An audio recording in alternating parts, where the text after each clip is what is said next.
Hello dear student, welcome. तो अभी जो हम लोग नेक्स्ट टॉपिक पढ़ रहे हैं टीडीएस पे, ठीक है। तो टीडीएस में क्या आएगा, क्वेश्चन कैसे आएगा तुमको समझाता आ जाऊँ। तो सबसे पहले आपका क्वेश्चन देखो ऐसा दिया है, तो आपको बताना है कि टैक्स डिडक्टेड सोर्स है कि नहीं। तो ये क्वेश्चन लिखा आएगा, applicability of TDS provision, amount of tax deduction, है ना। तो फर्स्ट क्या दिया है, winning by way of jackpot in a horse race, घोड़े के रेस में 1 लाख जीता, राइट। तो ये क्वेश्चन यहाँ लिखने का, तो एक इस पर टीडीएस कटेगा, राइट। तो एप्लीकेबिलिटी लिखने का, और हॉर्स रेस हो गया, वो लॉटरी हो गया, तो उस पर रेट कितना है, 30% है। तो 1 लाख पे कितना, 30,000 देना पड़ेगा। Winning from horse race is subject to TDS, है ना। टीडीएस रेट ऑफ डिडक्शन कितना है, 30%। हो सके तो सेक्शन 194 याद कर लेना, बीबी लिख देना, ठीक है, हॉर्स बीबी। नेक्स्ट बोला है, payment made by firm to sub contractor, sub contractor को 3 लाख दिया और उसका आउटस्टैंडिंग बैलेंस 1,20,000, तो टोटल 4,20,000 हो गया, राइट। तो टोटल अमाउंट कितना हो गया, 4,20,000। जैसे तो कॉन्ट्रैक्टर पे को भी लगता है टीडीएस, तो उसका रेट है 1%। तो 4,20,000 पे 1% कितना आ गया, 4,200, है ना। तो TDS shall be deducted at the time of payment और credit whichever fall earlier, है ना। तो 4,20,000 पे उसको 1% देना पड़ेगा। तो ये रेट याद करने का, right. Rent paid for plant and machinery 2.5 lakh. तो प्लांट एंड मशीनरी के ऊपर डेप्रिसिएशन कितना पड़ता है, 2% होता है, राइट। लैंड एंड बिल्डिंग पे 10%, प्लांट एंड मशीनरी पे 2%।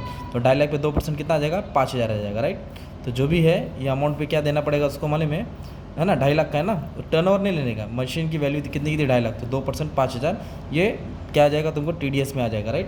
तो ऐसा क्वेश्चन आएगा, तुमको ऐसा आंसर बनाना रहेगा। अब एक क्वेश्चन और अपन सॉल्व कर लेते हैं, जैसे कि इधर दिया है। अब इधर क्या दिया है, 3 सेंटेंस दिया है। पेमेंट फॉर टेक्निकल सर्विस दिया है, रिपेयर ऑफ बिल्डिंग दिया है, और परचेस ऑफ डायरीज दिया है। तो पहले यहाँ पढ़ लेते हैं। तो डेट है तो डेट लिखो, सेंटेंस लिख दो। Payment of fees for technical service 25,000, कितना दिया, टेक्निकल सर्विस 25,000। तो उसका कितना लिमिट है, 30,000।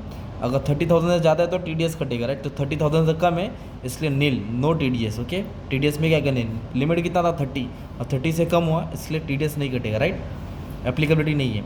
अभी क्या बोला, 25,000 दिया रिपेयर फॉर बिल्डिंग, तो 25,000 दिया, अमाउंट दिया है, तो अमाउंट का लिमिट कितना, 30,000, और वो भी 30,000 से कम है इसलिए क्या आ गया, नील आ गया। Payment to a for purchase of diaries but no material was supplied, मतलब परचेस के लिए पेमेंट किया पर अभी तक क्या मटेरियल सप्लाई नहीं हुआ। तो जब तक मटेरियल सप्लाई नहीं होगा जब तक कुछ टीडीएस नहीं कटेगा, मटेरियल सप्लाई होने के बाद कटता, राइट। कमीशन दिया 6,000, तो कमीशन का कितना लिमिट है, 15,000, पर 15,000 है और मिला कि पेमेंट कितना क्या, 6,000, तो टीडीएस नहीं आएगा। 15 से ज़्यादा रहता तो आता, राइट। सेम फॉर इंश्योरेंस, उसका भी कितना है, 15,000 है, ठीक है। तो ऐसा आपको ना ये याद करना पड़ेगा ना, किस पे कितना है। ये मैंने पहले ही लेक्चर बना दिया। कमीशन पे 5% टीडीएस कटेगा, इंश्योरेंस पे 10% है, कॉन्ट्रैक्ट पे 30,000 है, 1% उसका टैक्स रेट है, डिविडेंड पे 5,000 है, 10% टीडीएस है, इंटरेस्ट पे 40,000 है, सीनियर के लिए 50,000 है, 10% रेट है, राइट। ये सब हमने कॉन्सेप्ट पहले स्टडी किए, तो आपको ये मालूम होना चाहिए। रेंट है तो 2% मशीनरी पे आएगा, 10% बिल्डिंग पे आएगा। प्रोफेशनल फीस है तो 30,000 है, राइट। तो 2% टेक्निकल सर्विस का टीडीएस रेट है, 10% professional service, 2% technical, 10% professional service, है ना। विनिंग फ्रॉम लॉटरी पजल 10,000 है, या हॉर्स है 10,000, उसके लिए टैक्स रेट कितना है, 30%। ये तुमको याद करने का है, कैसे भी करेगा, ठीक है। तो ये कंडीशन था। और क्या बताने का था, एक और समय जिधर इधर गया था, एक सेकेंड ना।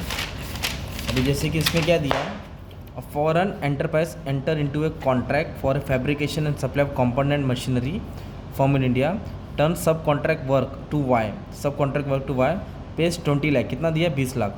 तो discuss the liability for tax deduction at source, तो पेमेंट ऑफ कॉन्ट्रैक्टर है, तो उसके लिए कितना टीडीएस रेट होता है, 1% होता है, किसके लिए, रेसिडेंट के लिए, और 2% for others, 1% 2%। Since the payment is made to firm 20 lakh, तो 20 लाख पे कितना परसेंट आएगा, 2%, क्योंकि बाहर का है। तो 20 लाख के 20%, 2%, 40,000 हो जाएगा। तो 40,000 क्या आएगा, डिडक्ट होएगा, तो उसको कितना बैलेंस पे करने का, 90,60,000। इस तरह तुम्हारा आंसर आएगा। तो फॉरेन एंटरप्राइज है is liable to deduct TDS on its payment of to contract 2%, और इंडिया का रहता तो 1% आता, इंडिया का रहता तो 1% आता। तो ये क्वेश्चन है, ये तुम्हारा आंसर है।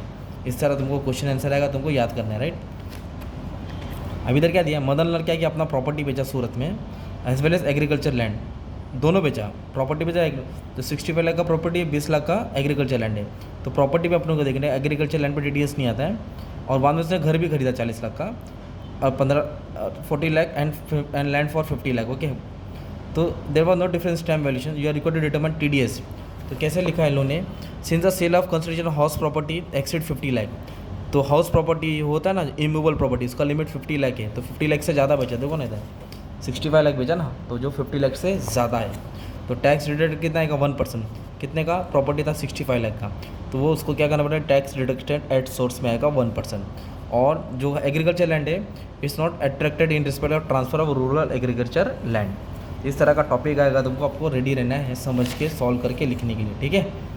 चलो और कुछ क्या था, हाँ इधर क्या दिया, चलो और ये भी करा देता हूँ। जगदीश से अपनी प्रॉपर्टी बेचा 80 लाख का, 25 लाख का ये बेचा एग्रीकल्चर लैंड, तो एग्रीकल्चर लैंड पे नहीं आएगा, 80 लाख पे आएगा, राइट।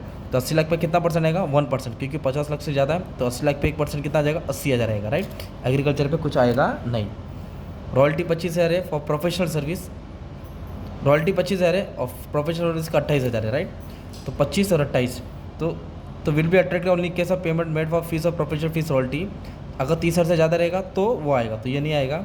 और प्रोफेशनल फीस भी 30,000 से ज़्यादा रहेगा, तो इसके लिए भी कोई TDS नहीं आएगा, ठीक है। तो ये टाइप के सम थे, मैंने अच्छा कहा था, तुमको हेल्प कर दिया, बस आपको अच्छे से क्या करना है, प्रैक्टिस करना है, ये टेबल याद करना है, ठीक है। ये टेबल पे मालूम है इंटरेस्ट का, डिविडेंड का, कॉन्ट्रैक्ट का, कमीशन का, इंश्योरेंस का, रेंट का, professional service, technical service, winning from lottery, house property, immovable property, winning from house rent. तो ये सब टॉपिक अपन ने कवर कर दिया अच्छे से, ठीक है। Thank you very much and all the best for exam.